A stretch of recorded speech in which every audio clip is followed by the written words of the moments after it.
এক মুহূর্তের জন্য আল্লাহ নূরের ঝলকানি দেখাবেন, সব জান্নাতীরা পাগলের মতো তাকিয়ে থাকবে, তাকিয়ে আছে, কিন্তু সামনে কিন্তু নূরের ঝলকানি আর নাই, কারণ এটা দেখাইছিলেন কয় মুহূর্তের জন্য? এক মুহূর্ত দেখাইয়াই সামনে নাই, কিন্তু কি যে দেখছে ওইটার দিকে তাকিয়ে জান্নাতীরা অপলক নেত্রে চোখের পলক ফেলাবে না, এইভাবে তাকিয়ে থাকবে। জান্নাতি আর জাহান্নামী তারা কখনো সমান হতে পারে? যারা জান্নাতি তারা সফল। কারা সফল? কথা বলেন। জান্নাতি আর জাহান্নামী কি সমান হবে? জাহান্নামীরা ব্যর্থ আর জান্নাতীরা সফল। এখন আমরা কি হইতে চাই? ব্যর্থ হইতে চাই না সফল হইতে চাই? সফল হইতে চান? তার মানে আমরা জান্নাতে যেতে চাই, ঠিক কিনা? যারা জান্নাতি আর যারা জাহান্নামী দুই দল সমান না। যারা জান্নাতি তারাই সফল। কার কথা? ফামান যুহযিহা আনিন নারি ওয়া উদখিলাল জান্নাতা ফাকাদ ফাজ ওয়া মাল হায়াতুদ দুনিয়া ইল্লা মাতাউল গুরুর।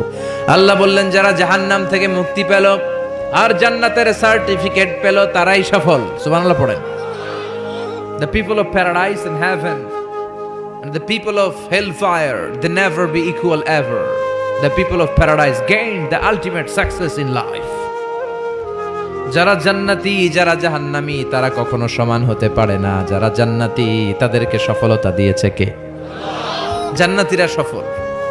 জান্নাতীরা সফল। নাও দ্য ডিসিশন ইজ ইয়ার্স। এখন সিদ্ধান্ত আপনাদের। আপনারা কোন দলে যেতে চান? জান্নাতি হতে চাই না জাহান্নামী হতে চাই? কিন্তু সবাই কি জান্নাতে যেতে পারবে নাকি? কথা কন। ফারিকুম ফিল জান্নাতি ওয়া ফারিকুম ফিস সাঈর। একদল জান্নাতে আর একদল জাহান্নামে, ঠিক কি না? গোটা বিশ্বের মানুষগুলো দুই ভাগ হবে, এক ভাগ জান্নাতে আর এক ভাগ জাহান্নামে। সবাই কিন্তু জান্নাতে ঢুকবে না। এখন আপনাদের সিদ্ধান্তে আসতে হবে যে আসলে আমরা কই যেতে চাই। আমরা কি জাহান্নামে যাব নাকি জান্নাতে যাব? জাহান্নাম হচ্ছে দুঃখ আর কষ্টের জায়গা, ব্যারামের জায়গা, আর জান্নাত হচ্ছে আরামের জায়গা, সুখ আর শান্তির জায়গা, যেখানে শান্তি আর শান্তি, যেখানে কোনো টেনশন নাই, যেখানে পুলিশের দৌড়ানি নাই, র্যাবের দৌড়ানি নাই, যানজট নাই, ভূমিকম্প নাই, তুফান নাই, বৃষ্টি নাই, বাড়ি ভাড়ার টেনশন নাই, গ্যাস বিল, বিদ্যুৎ বিল, কোনো টেনশন আছে? কথা কোন? আছে খালি আরাম, আছে খালি কি?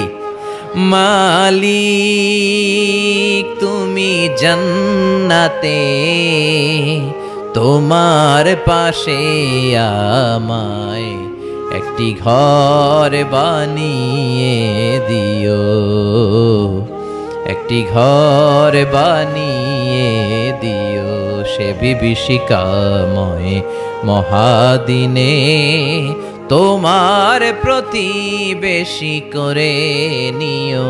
মালিক তুমি জান্নাতে, তোমার পাশে আমায় একটি ঘর বানিয়ে দিও, একটি ঘর বানিয়ে দিও। পড়ে না আমি? আমরা আল্লাহর কাছে কামনা করি আল্লাহর জন্য জান্নাতে আমাদের জন্য একটা ঘর বানায় দেয়, আর এই ঘর থেকে তাকালেই যেন আমরা আল্লাহরে দেখতে পাই। তাহলে আমরা জান্নাতে যেতে চাই। কই যেতে চাই? জান্নাতে যে যাইতে চাই এটাও কইতে পারে না ঠিক মতো। কোথায় যেতে চাই? আমরা জাহান্নামী হতে চাই না, আমরা জান্নাতে যেতে চাই। আল্লাহ বলেন এমন জান্নাত তোমাদের জন্য তৈরি করে রেখেছি, জান্নাতটা দেখা মাত্র তোমাদের কলিজাটা ঠান্ডা হয়ে যাবে।